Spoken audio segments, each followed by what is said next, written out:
Lost anime. वह lost anime का मतलब होता है ऐसे एनिमे जो एक टाइम पर एग्जिस्ट करते थे बट अब नहीं करते हैं, एंड इसी वजह से अब हमें कभी नहीं पता चलेगा उन एनिमेज में ऐसा क्या था या नहीं भी, एंड उन्हें जानबूझकर हटाया गया या फिर ये एक कोइंसिडेंट है। एंड यही चीज इसकी सबसे ज्यादा फ्रस्ट्रेटिंग है। हमारे पास उस एनिमे से जुड़ी सारी चीजें हैं, बस देखने के लिए वो एनिमे ही नहीं है। तो इसीलिए ये रहा लॉस्ट एनिमे आइसबर्ग, एंड ये इसका सेकंड पार्ट है जहाँ मैंने फर्स्ट पार्ट में इस आइसबर्ग के 2 लेयर एक्सप्लेन कर दिए थे, एंड बाकी की लेयर्स आज एक्सप्लेन करूंगा। इस आइसबर्ग में काफी सारे फेमस एनिमेस के लॉस्ट एपिसोड्स एंड मूवीज हैं जो टिल दिस डे नहीं मिली, एंड ट्रस्ट मी ये चार्ट किसी लॉस्ट ट्रेजर से कम नहीं है।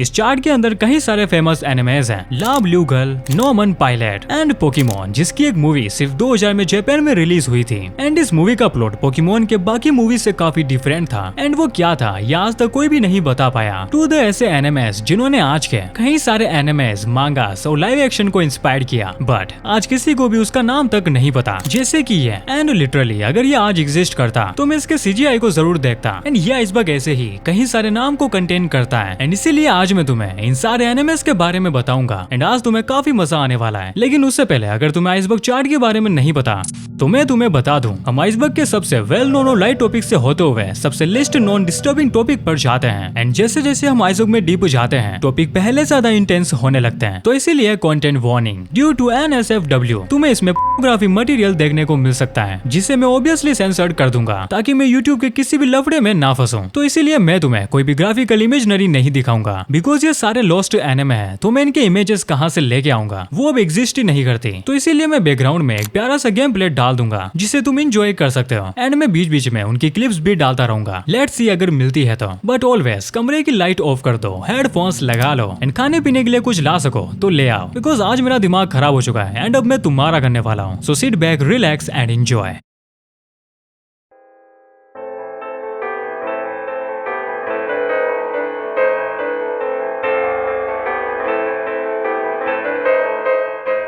वेल अब लेयर 2 के बाद अब बारी है लेयर 3 की, शैलो वाटर। एंड बात करें आइसबर्ग की इस वाले लेयर की, तो ये डेडिकेट है पूरी तरीके से लॉस्ट हुए एनिमेस पर, जो अपने पीछे लिटरली कुछ भी नहीं छोड़ गए, और उनका एक पोस्टर ही इंटरनेट पर मिल जाना वो भी एक बड़ी बात है। एंड ये लेयर ऐसे ही एनिमेस से भरी पड़ी है, और इसी के साथ ये लेयर स्टार्ट होती है नॉर्मन के पायलट एपिसोड से। वेल जैसे कि तुम्हें नाम से ही पता चल रहा है कि एक नॉर्मन नाम की एनिमे सीरीज है जिसका एक पायलट एपिसोड जिसे तुम ट्रीजर की तरह समझ सकते हो, यहाँ वो ही लॉस्ट हुआ है जो नॉर्मन की मेन एनिमे सीरीज से अलग था, क्योंकि वो उसके थ्रू एक नई एनिमे सीरीज स्टार्ट कर रहे थे जो नॉर्मन से तो बिलोंग करती थी बट वो डिफरेंट थी। एंड इसी के ट्रीजर को 1968 में नॉर्मन के वीकली एपिसोड के साथ एयर किया जाता है। एंड बस यही वो टाइम था जब लोगों ने इसे देखा था, जिसके बाद आज सिर्फ हमारे पास इसका सिर्फ एक स्टोरी बोर्ड और कुछ इमेजेस हैं। मे बी इसके सारे एपिसोड्स कभी नहीं रिलीज हुए होंगे, एंड सिर्फ वो VHS में ही स्टोर होकर कहीं गायब हो गए। एनीवे आगे बढ़ते हैं। सो नेक्स्ट है क्यूबी नो कित्सुने टू टोबीमारू। एंड ये एक एनिमे मूवी थी जिसमें हम तोबीमारू और कित्सुने की स्टोरी देखते हैं। एंड कित्सुने के बारे में शायद तुम्हें पता होगा, जो कि एक फॉक्स स्पिरिट है जिसे तुमने कभी ना कभी किसी एनिमे में देखा होगा, जहाँ एक फॉक्स अपना रूप बदल लेती है एंड कभी कभी लोगों की मदद कर लेती है, अगर वो अच्छी हुई तो, नहीं तो वो सच में तुम्हारे लगा देगी। वेल बात करूँ इस मूवी के रिलीज की, तो ये 1968 में पूरे जापान के सिर्फ एक ही थिएटर में रिलीज हुई थी। एंड इसका रीजन था इस मूवी को डिस्ट्रीब्यूट करने वाली कंपनी डाई फिल्म्स एंड इसका खराब मैनेजमेंट। लेकिन फिर भी ये मूवी बॉक्स ऑफिस पर हिट होती है और बाद में गायब भी, क्योंकि लोग इसे भूल जाते हैं। एंड यही देखकर इसके डायरेक्टर गेंतारो नागाजिमा काफी डिसअपॉइंटेड होते हैं, क्योंकि उन्होंने अपना सब कुछ इस मूवी में लगा दिया था। एंड मूवी चलती भी है, लेकिन डिस्ट्रीब्यूट कंपनी का खराब मैनेजमेंट सब कुछ बर्बाद कर देता है, जिसके बाद वो इस इंडस्ट्री को छोड़कर पॉलिटिक्स में चले जाते हैं और इस मूवी के ओरिजिनल नेगेटिव्स अपने पास रखते हैं, जो उनके मरने के बाद पास ऑन होते हैं उनके दूसरे बेटे के पास, जो भी एक पॉलिटिशियन था। एंड वो बाद में रिश्वत लेने के चक्कर में अरेस्ट हो जाता है और फिर वो ये कर देता है, जिसके बाद वो नेगेटिव्स कहाँ गए किसी को भी नहीं पता। तो ऐसे एक आइकॉनिक मूवी जो फ्यूचर में बनने वाली थी, एक डिस्ट्रीब्यूट कंपनी की वजह से पूरी तरीके से लॉस्ट हो जाती है। तो अब आगे बढ़ते हैं। Pokemon 3 the movie first draft. And definitely तुमने Pokemon 3 the spell of unknown movie देखी होगी, एंड तुम्हें अभी भी समझ नहीं आ रहा है मैं किस मूवी की बात कर रहा हूँ, तो मैं उसका नाम तुम्हें हंगामा के स्टाइल में बताता हूँ। पोकेमोन 3 अननोन का तहलका, जहाँ हम एक मिस्टीरियस पोकेमोन पोकेमोन अननोन और एक लेजेंडरी पोकेमोन एंट्राई को देखते हैं। वेल शुरू में ये इस मूवी में नहीं होने वाले थे, लेकिन फिर भी इसकी ओरिजिनल स्टोरी काफी ज्यादा मस्त थी एंड तुम्हें सच में बिलीव नहीं होगा मेरी बातों पर, लेकिन हमें यही मिलने वाला था। यानी कि इस धरती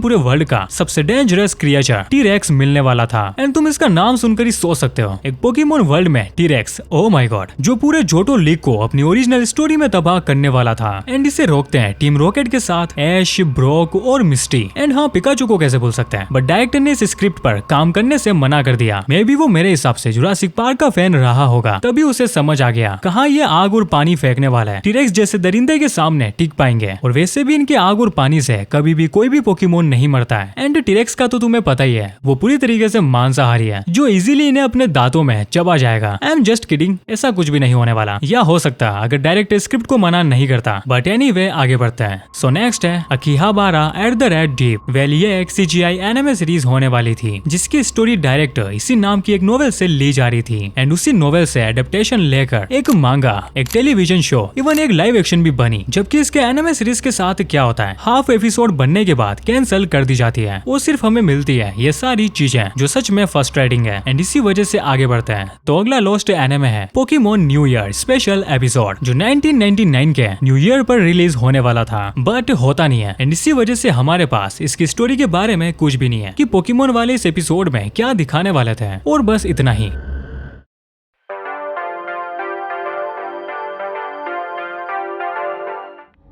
वेल लेयर 3 के बाद अब बारी है लेयर 4 की, डीप वाटर। एंड आइसबर्ग के इस वाले लेयर में तुम्हें ज्यादातर XXX टाइटल्स मिलेंगे, तो इसीलिए मैं तुम्हें पहले ही कंटेंट वार्निंग दे रहा हूँ। सो इसके अंदर की फर्स्ट एंट्री है La Blue Girl uncensored version. Well uncensored सुनकर तुम्हें समझ आ ही गया होगा, ला ब्लू गर्ल एक हैंड टाइप एनिमे है जिसमें उसके साथ तुम्हें एक मस्त सी स्टोरी भी मिलती है, जहाँ हमारी MC जो दरअसल 2 लड़कियां होती है वो कुछ विलन से लड़ती है। एंड यू नो हम जिस टाइप के जॉनरे में है तो तुम्हें पता चल ही गया होगा कि उन्हें पावर्स कैसे मिलती है विलन से लड़ने के लिए, जिसके मैं बिल्कुल भी डीप में जाना पसंद नहीं करूंगा। ऑफ कोर्स यूट्यूब इसी के अनसेंसर्ड एपिसोड्स थे जिसमें से हाफ लॉस्ट हो चुके हैं एंड हाफ अभी भी इंटरनेट पर कहीं घूम रहे हैं। बट एनीवे आगे बढ़ते हैं। Fist of the North Star uncensored version. जैसे कि तुम्हें नाम सुनकर ही समझ आ गया है कि ये कोई हैन टाइप एनिमे नहीं है, कि ये एक फाइटिंग टाइप एनिमे है। एंड फाइटिंग से व्हाट आई मीन एक शोनन एनिमे जो अपने इसी नाम की मांगा को देखकर बनाया गया है। एंड ओरिजिनली फर्स्ट टाइम इसके अनसेंसर्ड वर्जन बनाए गए थे जिसमें कुछ ज्यादा ही वॉयलेंस था। एंड इसी वजह से टॉय एनिमेशन जिन्होंने इसे बनाया था वो इसके लिए late night TV slot book कर रहे थे, बट उन्हें कोई भी स्लॉट नहीं मिल पाया। एंड इसी वजह से उन्हें अपने इस एनिमे को दिन में एयर करना पड़ा सेंसरशिप के साथ, जो उस टाइम जापान में नेसेसरी थी ऐसे एनिमेस के लिए, जैसे हमारे इंडिया में पहले हुआ करता था एंड अभी भी होता होगा। शाम की 6 बजे के बाद ही एनिमे शोज टीवी पर आया करते थे। एंड ऐसा ही कुछ 1984 में जापान में हो रहा था, जबकि इसके अनसेंसर्ड वर्जन इंटरनेशनली ब्रॉडकास्ट हो रहे थे, जिसमें से आज कहीं सारे अनसेंसर्ड वर्जन लॉस्ट हो चुके हैं क्योंकि इसमें टोटल 152 एपिसोड्स थे। बट अब क्या कर सकते हैं,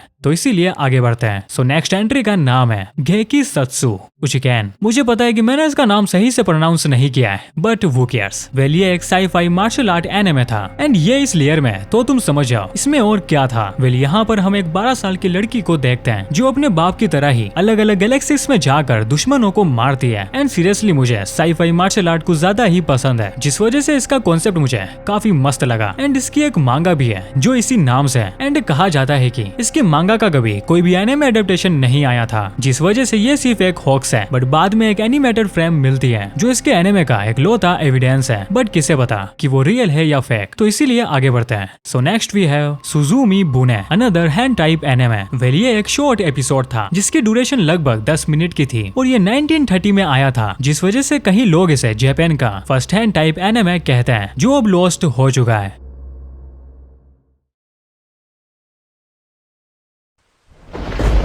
वेल यहाँ पर ये आइसबर्ग अब खत्म होता है। आई नो कि ये कुछ ज्यादा ही छोटा था, बट अब तुम ही बताओ मैं क्या करूँ। मैं तुम्हें फालतू की चीजें तो बताने से रहा कि एक डोरेमोन का इंग्लिश एपिसोड था जो लॉस्ट हो चुका है, तो उसमें क्या वो वापस से इंग्लिश में डब हो जाएगा। एंड ऐसी ही चीजों से ये पूरा आइसबर्ग भरा पड़ा था जिन्हें मैंने निकाल दिया। एंड ये सारी एंट्रीज तुम्हारे लिए चुनी। होपफुली तुम्हें मजा भी आया होगा। बाकी चाहो तो इन दोनों प्लेलिस्ट को चेक कर सकते हो।